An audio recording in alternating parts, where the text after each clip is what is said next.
everyone, welcome to the Adventure Beyond.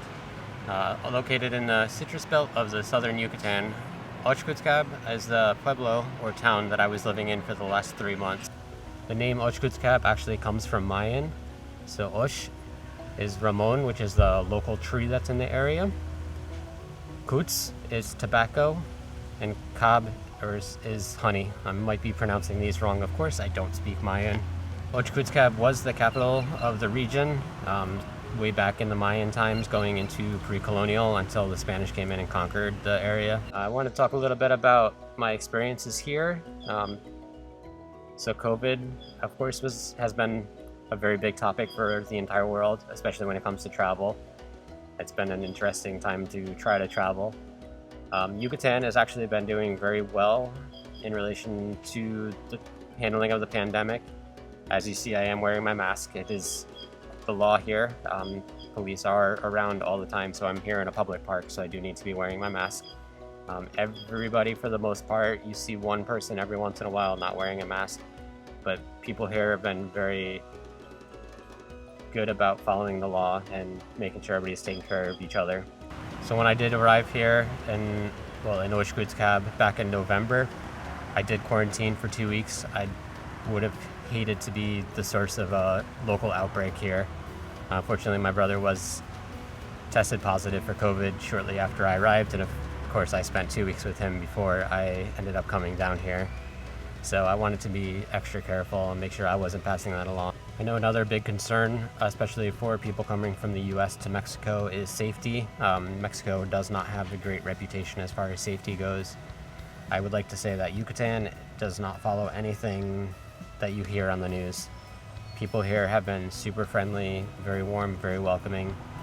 The worst thing that happens is peddlers trying to sell you something, but you can't feel bad for them. They're trying to make a decent living. So back to the topic of safety. Of course, everybody's worried about cartels and murders and kidnapping, and that's what the media in the US will tell us Mexico is all about. It does happen, unfortunately, in the country, but it's limited to little pockets of the country. I always suggest if you do want to come to Mexico, I highly recommend it, and do your research first. Typically, you'll find more problems in the states that are listed on the U.S. travel advisory websites, and then some more of the more touristy cities, touristy areas. So Playa del Carmen, Cancun, Cozumel, and then over on the other side, Puerto Vallarta. Once you reach outside of the hotel zones in those areas, there seems to be a little bit shaky because they know they can take advantage of wandering tourists. So cost of living down here is a lot more affordable than the U.S., as one would expect. Of course, it is technically a developing country, so the standards of living are a little bit different than what we're used to in the U.S. As far as infrastructure goes, like I said, it is a developing country, so walking around you do have to make sure you're being careful. Sidewalks are not always the smoothest, easiest to walk on. Sometimes there are no sidewalks and you have to be walking in the street with the traffic. So just like everywhere else, I always recommend, and I practice myself, I don't wear my headphones when I'm walking around. I make sure I'm aware of my surroundings. I keep my head up and down because you need to watch the ground as well. I was recently asked about the biggest challenges I faced in my 3 months down here so far. The biggest challenge, of course, is the language barrier. Lucky for me, I can speak some Spanish, though my Spanish is definitely not perfect and not fluent. I do have some difficulty in understanding other people when they're asking me something. For example, I can go into a restaurant, I know what I want to order, I can say it, but once they ask me something else about a modification or to add something, I always feel like I'm lost and thrown off guard. It's been very nice down here, though. The people have been very patient and understanding with me. I've also encountered some people that are very excited to meet me because then they have a chance to practice speaking English with me. There are a decent amount of people that come from the Yucatan and move to the U.S. or have family in the U.S., particularly in San Francisco, which I've found to be really interesting after living there myself.